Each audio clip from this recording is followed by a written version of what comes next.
Hello everyone, welcome back to my mini vlog. मेरा नाम स्वीटी है और मैं एक कॉलेज स्टूडेंट हूँ। मैं अपनी ग्रेजुएशन डीयू के इंद्रप्रस्थ कॉलेज से कर रही हूँ, जो कि नॉर्थ कैंपस में आता है और जो सिविल लाइन में पड़ता है। इंद्रप्रस्थ कॉलेज जो है वो एक वुमेन कॉलेज है, उसको शॉर्ट में आईपी कहते हैं। आईपी एक यूनिवर्सिटी भी है, पर मैं आईपी कॉलेज में पढ़ती हूँ।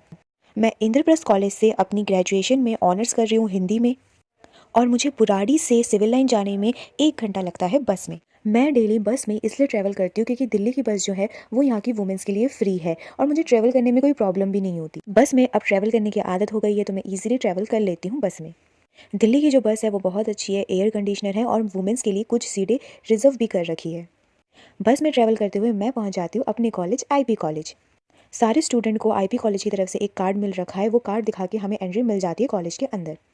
कॉलेज के अंदर जैसे ही मैं पहुंचती हूँ, सबसे पहले मैं देखती हूँ शुरू में कॉलेज का माहौल। फिर मैं जब थोड़ा आगे पहुंचती हूँ, मुझे अपनी डिपार्टमेंट की दोस्त दिखती है जो मुझे हाई कर रही होती है। ये मेरे सारे व्लॉग्स देखती है, ऐसा मुझे लगता था। पर मैं मेरी जब इससे बात हुई तो मुझे पता चला कि ये मेरे सारे व्लॉग्स नहीं देख पाती, क्योंकि मैं जो इसे लिंक शेयर करती हूँ वो ओपन ही नहीं होता। फिर क्लास में पहुँचती सबसे पहले मैं अपने बुक्स वगैरह निकाल लेती हूँ, और ये हमारी क्लास थी जहाँ मैम आके बैठ चुकी थी और ये वेट कर रही थी कि बच्चे आ जाए, फिर मैं क्लास लेना शुरू करूँगी। ये मेरी दोस्त है जो क्लास चालू नहीं हो रही थी तो ये फ़ोन चलाने लग गई, और जो भी हमारे ग्रुप्स में अपडेट वगैरह आती रहती है वो चेक कर रही थी। उसके बाद इसने नोट्स बनाए। अगर आप रेगुलर स्टूडेंट हो और कॉलेज जा रहे हो और आपको कुछ समझ नहीं आ रहा कि टीचर क्या पढ़ा रहा है, तो ये इंपॉर्टेंट है जो टीचर पढ़ा रहा है वही आप लिख लो।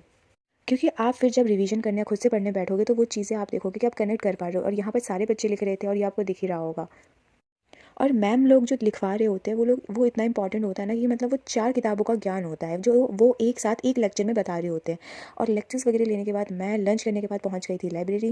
लाइब्रेरी जाने के बाद मैं थोड़ा सा पढ़ रही थी, मतलब सब्जेक्ट जो मेरे सिलेबस में जो सेमेस्टर में मेरे जो एग्ज़ाम होने वाले हैं उससे रिलेटेड बुक नहीं पढ़ रही थी। मैं विश्वनाथ की भारतीय साहित्य का जो इतिहास है वो बुक पढ़ रही थी। अगर आप हिंदी ऑनर्स के स्टूडेंट हो तो आपको पता होगा कि जो भारतीय साहित्य का इतिहास है वो शुक्ल की सबसे अच्छी मानी जाती है, बट मैं विश्वनाथ से स्टार्ट कर रही थी क्योंकि शुक्ल में बहुत डेप्थ में दे रखा है। तो जस्ट एक बेसिक नॉलेज के लिए मैं पढ़ रही थी विश्वनाथ की बुक। और अगर आप फर्स्ट ईयर में हो तो मैं आपको एक एडवाइस देना चाहूँगी कि अगर आपके सेमेस्टर एग्ज़ाम चालू होने वाले हैं तो आप बस एक ही चीज़ करना कि ज़्यादा टेंशन मत लेना एग्ज़ाम के लिए। कॉलेज की लाइब्रेरी में जो प्रीवियस ईयर क्वेश्चन होते हैं वो अवेलेबल होते हैं, आप वो जाओ देखो और आप उसमें से आपको समझ आ जाए कि कौन से क्वेश्चन बहुत ज़्यादा पूछे जा रहे हैं। वो इंपॉर्टेंट क्वेश्चन होते हैं, उन्हीं को अगर करके चले जाओगे तो सेमेस्टर में बहुत अच्छा स्कोर हो जाता है। ग्रेजुएशन लेवल में बहुत ज़्यादा पढ़ने की ज़रूरत नहीं पड़ती, आप कम पढ़ के भी सेमेस्टर एग्जाम निकाल सकते हो। लेकिन अगर आपको लाइफ में कुछ करना है, एज अ प्रोफेशनल आपको अपने सब्जेक्ट को लेना है, तो ये बहुत ज़रूरी है कि आपको अपने सब्जेक्ट का अच्छा नॉलेज हो। और अगर आपका पहले ही से फिक्स है कि आपको एमए पीएचडी करना है, तो आपका जो भी ग्रेजुएशन आपको पढ़ाया जाए वो आप अच्छे से उस चीज़ को समझ लो, पढ़ लो। क्योंकि वो जो आप पढ़ोगे ना वही आप किसी में भी एमए का एंट्रेंस दो या पीएचडी का एंट्रेंस दो, वही चीज़ आपकी वही नॉलेज काम आती है और कुछ नहीं आता। और ग्रेजुएशन के में जो आपको पढ़ाया जाता है उसी से आपका एमए एंट्रेंस और जो पीएचडी के लिए एंट्रेंस वगैरह होता है वो निकल जाएगा, नेट वगैरह निकल जाएगा। ग्रेजुएशन लेवल पे बहुत बर्डन लेके नहीं पढ़ना होता। आप जैसे आपको ठीक लगे अपने कंफर्ट के हिसाब से पढ़ सकते हैं। ऐसे नहीं कि 6 घंटे 5 घंटे देने ही है, नहीं। अपना कॉलेज लाइफ वैसे भी इंजॉय करो, दोस्त वोस्त बनाओ मस्त, और टेंशन के बिना पढ़ो, बहुत अच्छे से हो जाएगी पढ़ाई।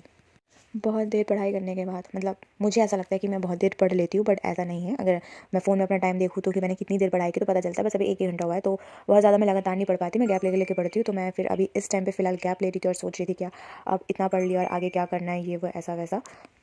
एक छोटा सा गैप लेने के बाद फिर मैं लग गई, जो भी मैंने पढ़ा था उसका शॉर्ट नोट बना लेती हूँ मैं। एक जो भी मतलब शॉर्ट में लिख लेती हूँ, मन करता है थोड़ा डेप्थ में लिख लेती हूँ, बट ज़्यादातर मैं प्रेफर करती हूँ कि शॉर्ट नोट्स बनाऊँ, ताकि लिखने में भी आसानी रहे और पढ़ते टाइम मुझे समझ आ जाता है। और अगर आपको नोट्स बना रहे हो तो पहले मैं तो यही कहूँगी कि पहले आप चीज़ों को पढ़ लो, समझ लो, एक अंडरस्टैंडिंग बैठा लो उस टॉपिक को लेकर, एंड देन लिखना स्टार्ट करो। क्योंकि शुरू से हम लिखना चालू करते हैं ना तो बहुत मिस्टेक होती है। फिर ऐसा लगता है कि यार फिर ऐसा लगता है कि हमें बार बार उस नोट्स में ना, जो भी हमने नोट्स बनाए होते हैं उसमें हमें चेंजेस करने पड़ते, तो वो चेंजेस ना करने पड़े और एक ही बार में अच्छे नोट्स बने। तो आप मतलब पहले पढ़ लो थोड़ा सा और फिर समझ लो, फिर थोड़ा थोड़ा नोट्स बनाओ उस चीज़ का।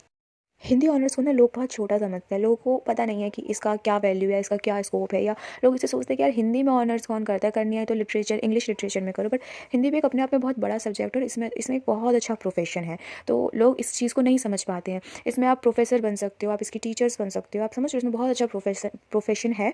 तो हिंदी बहुत छोटा नहीं है, बस मैं इतना बताना चाहूँगी। तो फिर इसके बाद मैं लाइब्रेरी से निकल गई।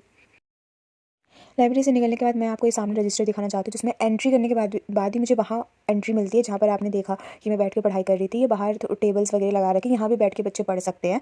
और सामने आपको दिख रहा होगा ये कुछ मैगज़ीन है, ये बहुत सारी मैगज़ीन है। ये सारी ना अलग अलग टॉपिक से रिलेटेड जो है मैगज़ीन हमारे कॉलेज में आती रहती है, न्यूज़पेपर आते रहते हैं। और ये वो स्टफ़ था मतलब जो लेके मैं अंदर गई थी। और इसके अलावा ये जो आपको सामने दिख रहा है, ये साइंस एग्जीबिशन है।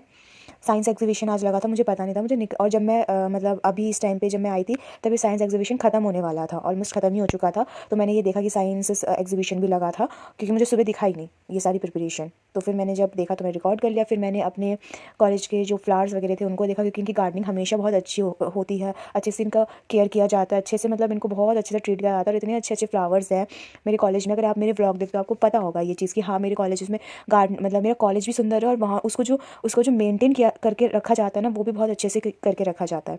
और आज ये जो फूल है ना, इनको और अच्छे से मेंटेन इसलिए किया जा रहा था क्योंकि मेरे कॉलेज में पुष्प सम्मेलन है। और राष्ट्रपति भवन में जो मुगल गार्डन है, वहाँ पर जितने पुष्प मैंने देखे हैं, उसमें एक दो को छोड़ के सारे मेरे कॉलेज में मौजूद है। और ये था मेरा आज का दिन। और मैं दोबारा से, जैसे कि मैंने बताया था कि मैं बस में ही ट्रैवल करती हूँ, तो मैं अब घर जा रही थी। ये था मेरा आज का दिन। मेरे नॉर्मली डेज़ ऐसे ही जाते हैं। अगर आपको मेरा ब्लॉग अच्छा लगा, प्लीज़ लाइक, शेयर और सब्सक्राइब।